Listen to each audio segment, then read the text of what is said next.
ভাই বোন থেকে স্বামী স্ত্রী হয়েছে, এতে আপনাদের সমস্যা কি বুঝি না। অবশ্য শুধু ভাই বোন বললেও ভুল হবে, তারা কিন্তু বাবা মেয়েও ছিল এক সময়। ফেসবুক টিকটকে না আসলে জানতেই পারতাম না আমাদের ইমোশনের দাম যে এত কম, আমাদের আবেগ নিয়ে এভাবে খেললো তারা। আসলে এটা নিয়ে আর কি বলবো, মুহূর্তের মধ্যেই ভাই বোন থেকে স্বামী স্ত্রী হয়ে গেল তারা দুইজন। প্রায় 5-6 বছর আগে থেকেই কিন্তু আমি তাদের ভিডিও দেখতাম টিকটকে, দেখে এত বেশি ভালো লাগতো যে ভাই বোনের সম্পর্কটা কি মধুর। মাঝে মাঝে ভাবতাম যে একটা ভাই তার বোনকে কতটা আগলে রাখতে পারে। তাদের প্রতিটা ভিডিও দেখলেই অনেক বেশি আবেগ কাজ করতো আমার। অবশ্য তাদের ভাবিকে নিয়েও আমি অনেক প্রশংসা করতাম, যে কিনা নিজের আপন ননদকে কত বেশি ভালোবাসে। মাঝখানে অনেকদিন যখন তাদের ভিডিও পেলাম না, ভাবলাম কি হলো তাদের। তারপর হঠাৎ করেই কয়েকদিন আগে থেকে টিকটকে আবারও তাদের কন্টিনিউ পেলাম। তাদের ভিডিও দেখে আমি নিজেও কমেন্ট করে এসেছি যে আপু আপনার ভাবি কোথায়। সে সেখানে রিপ্লাই দিয়েছে যে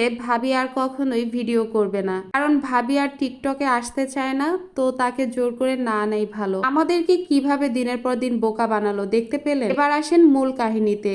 তারা দুজন যে ফুফাতো ভাই বোন এটা জানতে পারলাম আমরা কয়েকদিন আগে, আর তাদের বিয়ে হয়েছে প্রায়ই 10 বছর আগে। এখন আমরা সাধারণ পাবলিকরা খুঁজতেছি তার বড় বউ কোথায় গেল। আপনারা কি জানেন যে তার বড় বউয়ের কোনো সন্তানই ছিল না?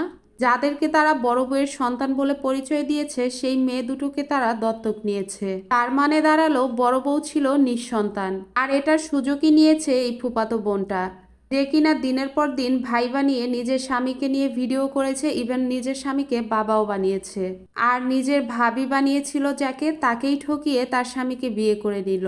এরপরও আমাদের মেয়েদের এক ফোঁটাও শিক্ষা হবে না কেন বলেন তো? নিজেদের সংসারের মধ্যে একটা যুবতী মেয়েকে এনে রাখাটা কতটা যৌক্তিক মনে করেন আপনারা? আপনার স্বামী যতই বিশ্বাসযোগ্য হোক না কেন, আজ হোক কাল তার কোনো না কোনো দিক থেকে একটু না হলেও আগ্রহ জাগতেই পারে। যতই হোক সে তো মানুষ, সে তো আর ফেরেশতা না। এরকম ঘটনা দিনের পর দিন ঘটে যাচ্ছে, তারপরও আমরা কিন্তু এটা থেকে বিরত হচ্ছি না। আর তার মধ্যে আমরা এখন এই নির্লজ্জ ভাই বোন যেই স্বামী স্ত্রী হয়ে গেল তাদেরকে সাপোর্ট করা কিন্তু ছাড়ছি না। কই, অন্যরা যদি একটু ভুল করে তাদের পেজ তো হঠাৎ করে গায়েব হয়ে যায়। আর ওরা তো দিনকে দিন ভিডিও বানিয়ে যাচ্ছে, আরো প্রচুর পরিমাণের ভিউ হচ্ছে। এটাও কিন্তু একটা ব্যবসা বলা যায়, তাই না?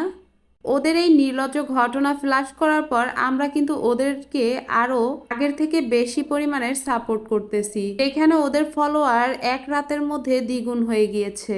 যাই হোক, এটা আমরা যতই বলি না কেন, আমরা সাধারণ পাবলিকরা সেই দিন শেষে ওদের দেখবই। আর ওরা ভাই বোন বাবা মেয়ে থেকে স্বামী স্ত্রী হয়ে বাচ্চাদের নিয়ে সুখেই দিন কাটাবে। ফেসবুক থেকে ইনকামও হবে ওদের লক্ষ লক্ষ টাকা। আর আপনারা কি জানেন এতদিন পর কেন ওরা এই কথাটা ফ্ল্যাশ করলো? এটার প্রধান কারণ হলো ওদের সন্তান। ওদের সন্তানকে এখন স্কুলে দেয়া লাগবে, আর সেখানে বাবা মার পরিচয় দিতে গেলে তো সবাই জেনে যাবে। আমি শুধু একটা কথাই বলতেছি যে আশেপাশের লোকজন কি এতদিনেই কিছু দেখে নাই? একটুও কি টের পেল না? যেখান থেকে দুটো সন্তান হয়ে গেল তারপরও তারা কিছুই করলো না। সামাজিক মাধ্যমে তো আমরা কিছুই দেখতে পেলাম না। এখানে প্রায় 10 থেকে 12 বছর কেটে গেল। আমাদেরকে বোকা বানাতে বানাতে শেষ অবধি আমাদের আবেগ নিয়ে খেলে দারুণ মজা পেল ওরা। আসুন আমরা সবাই মিলে ওদেরকে বয়কট করি, যাতে করে আর কেউ এগুলো করার সাহস না পায়।